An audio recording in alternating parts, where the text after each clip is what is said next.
Hey, this is Jay Smith. It's good to be back again. It's been a long time, over a year since I have been on YouTube, and it's been, I need to come back. People have been emailing me and asking me to come and start more videos to explain Islam, also to help them with what's happening currently in the news, and that's why I've come at this time to talk about this movie, Innocence of Muslims, that's causing such a reaction around the world. Understandably so, huge reaction. I know that about 50 people have already lost their lives, 20 in Pakistan alone. I don't think they're losing their lives, and that the anger is not because of the way the film was made. Those of you who have had a chance, it's only 14 minutes long. You can see it on YouTube. There are about 20 scenes in there that are causing the problem, but it's not the quality of the film. It's a terrible film. Hopeless backgrounds, very amateurish. The acting is atrocious. I feel sorry for the actors. I understand they didn't even know the content of much of the film. They didn't know that they were doing a film on Muhammad. If you look at their lips carefully, you will see they're saying Master George every time they're referring to Muhammad. It was afterwards, in post-production, that the producer and the director then superimposed the words, the name Muhammad, and the words Quran and Muslim and Islam and such not. And that's why it has now caused enormous anger. So, not only amongst Muslims, even Westerners have been angry about it. I was fascinated to hear what Hillary Clinton, the Secretary of State, said last week when she mentioned that we reject this video's content and message. You notice she rejects the content as well. It is disgusting, she says, and reprehensible. A cynical film made to denigrate a great religion. Fascinating that she rejects the content. But here's the thing that I want to talk about, and this is what people are not talking about, and that is, let's look at the content and let's ask one simple question. Where does that content come from?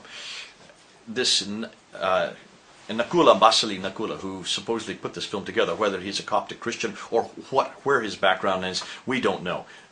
Interestingly, he didn't just make it up, and this is why, this is the elephant that's in the room. No one's talking about what that material comes from. Did he go to certain sources? And the answer is actually he did. He went to books like this, Sahih Bukhari, which is the compilation of the sayings of the Prophet. He also went to the life of the Prophet, the Siratul Rasulullah, written by Ibn Hisham in the 9th century. He also went to Al-Tabari's Tafsir, and he also went to this book, the Quran. In fact, a good bit of the material can be found in this very book. Which then belies the question, what's causing all this anger? They say it's mocking the Prophet. If it's mocking the Prophet, then they've got to ask, where does it come from? And what I want to do is I want to look at the 20 scenes that are in that trailer, and I want to show each one of the scenes, and when you look at them, you'll find that of the 20 scenes, 17 of them can be traced back to these traditions, can be traced back to the Quran. Now, we're going to just put them real quickly and subtitle them at the bottom of the screen, because I don't want to sit and unpack each one. I want you to look at it and see if I'm not correct on this, and let's just go through each one of the 20 scenes. I'll do it very quickly. You can see the subtitles, write them down, go and see if this material is not there, and see if we should be asking another question, which I'll come to at the end. The first scene, Muhammad is referred to as an orphan whose father is unknown. That comes straight out of the Quran itself. Surah 93, ayah 6 refers to the fact that he's an orphan. Ibn Kathir in the stories of the Prophet refers to the fact that his father Abdullah died before he was born, that even his mother Amina then died soon after he was born. He was brought up by his uncle Abu Talib. Ibn Hisham Surah 23 refers to that. Interestingly, there is even a question as to who his father is, and there is a Coptic preacher, a very well-known Coptic preacher who has been on television. He's a friend of mine, who has actually put together some videos concerning who the father of Muhammad was, and whether or not he was really born at the time that the Muslim traditions say. I'm not going to get into that. That's not my purpose at this time, but that could be the source for this question, since it comes out of an Egyptian source. In the second scene, Muhammad accidentally shows his privates to Khadija, his wife, in the tent. That I don't find any source for, and I think that was probably just created out of thin air. The third scene, where Khadija tests the spirit, he has him going around her legs, and she bares her legs, and she asks, is this the spirit? Is he in the room now? He says, yes, yes, and then he puts his head towards her crotch. That's a well-known scene, although that particular part of it is not what is found in Ibn Hisham's Part 2, pages 74 and 75. In Ibn Hisham, when Muhammad comes back from seeing this, getting his first revelation, Khadija tests him to see whether or not that's a spirit, has him sit on one leg, asks the question, has him sit on another leg, asks him the same question, and then disrobes. And when he asks, was that a spirit? And of course, the spirit is not there, and Muhammad says, no, he can no longer see it. Then she knows this is an angel, because angels don't stay around once a woman disrobes. So that is a well-known story that's found within the Siratul Rasulullah. Also, Sahih Bukhari, Volume 1, Hadith 3, and also Volume 96, 1, 2, and 3 also refer to that same story. Outside the tent, he then looks at a donkey, and he speaks to a donkey and gives him the name Yafur, and asks him if he likes women, and the donkey does not like women, and laughs about it. That comes straight out of Ibn Kathir's The Blessing and the End, chapter 6, entitled The Conversation of the Donkey. Again, nothing that is made up. Interestingly, Waraqah ibn Nawfal, the cousin of Khadija, that's standing there, makes him claim, and this is the fifth scene, where he says that he's going to help Muhammad with the Quran. Now that is incorrect. Waraqah ibn Nawfal doesn't help him with the Quran, but gives him authority as a prophet. But the next thing he says is that much of the Quran comes straight out of the Bible, the Old Testament and the New Testament, Jewish accounts. Now that's fascinating, because that's exactly true. Surah 5, Ayah 31, the story of Cain and Abel, comes from a Targum of Jonathan ben Uzziah, a Jewish apocryphal account. Surah 5:32, the blood of Abel, is taken from the Jewish mission of Bar Sanhedrin, chapter 4, verse 5. Surah 27, Ayah 17 to 44, the story of Solomon and Sheba and the hoopoe bird, is taken from a Jewish folklore account called the second Targum of Esther. Surah 19, Ayah 22 to 26, where Jesus eats and pulls down a palm tree. That's from the lost books of the Bible. In Surah 19, Ayah 29 to 33, where Jesus speaks from the cradle, comes from the first gospel, the infancy of Jesus Christ. And Surah 3, Ayah 49, where Jesus breathes life into a clay birds and they fly up into the air. That comes out of the Thomas's gospel, the infancy of Jesus Christ. These are sectarian writings. These are Jewish apocryphal writings. Many of the stories can be traced back to these 2nd, 3rd, and 4th century writings. The sixth scene, where the inspiration ceased once Waraqah died, that's not true. It's not that it ceased, it's paused. And we find that in Sahih al-Bukhari, Volume 1, Hadith number 3. In the seventh scene, where Muhammad wants to commit suicide by throwing himself off the mountain. You can find that in Al-Tabari, the Tafsir of Al-Tabari, Volume 6, page 76. And Al-Zuhri also refers to that incident. In scene 8, where he says that they may kill the men and capture the women, that's found right through the Quran. There are many references, sword verses, in Surah 9, Ayah 20, Surah 9, Ayah 5, Surah 9, Ayah 29, Surah 47, Ayah 4, which says to cut off the heads of the unbeliever. Surah 8, Ayah 13. Oh, there's a whole litany of them. There's about 149 of these verses in the Quran. Too many to talk about right now. As far as capturing women, Surah 4, Ayah 24 says you can take those women that your right hand possesses. That means prisoners of war, female prisoners of war. So in the scene number 9, where Muhammad allows his men to take children and do with them what they wish, that is not source. I can't find any source for that. In scene number 10, where Muhammad is permitted to have whatever women he wants, you can find that in Sahih al-Bukhari, Volume 6, Hadith number 311. Surah 33, Ayah 50 to 51 says, O Prophet, it is lawful to you to take a believing woman if she offers herself to you, the Prophet. So that comes straight out of the Quran as well. In scene 11, where Muhammad says it is not enough to simply believe in God, but one must believe in God and Muhammad, Sahih al-Bukhari, Volume 6, Hadith number 300 says that. Sahih Muslim 0284 refers to that. Sahih Bukhari also Volume 1, Hadith number 13 also refers to that.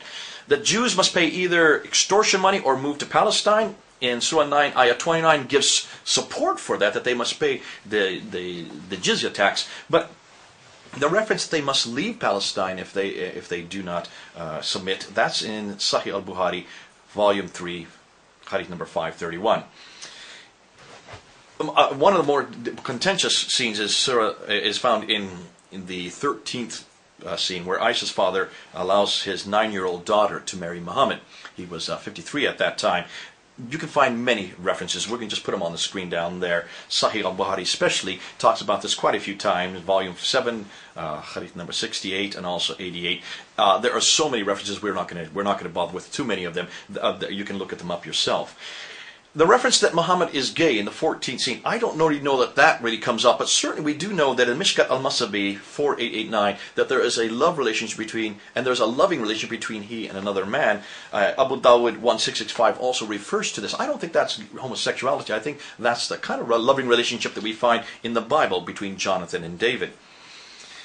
In the 15th scene, where Muhammad fondles Zainab and then decides to cancel Zayd's adoption, that he then takes Zayd's wife. Surah 33, ayah 36 to 38, specifically verse 37, refers to that incident and refers to the fact that Aisha gets upset with him for taking the wife of his adopted son. Sahih al-Bukhari, volume 9, hadith number 516, goes into it much more detail, gives you background to it, so you can find it within that tradition.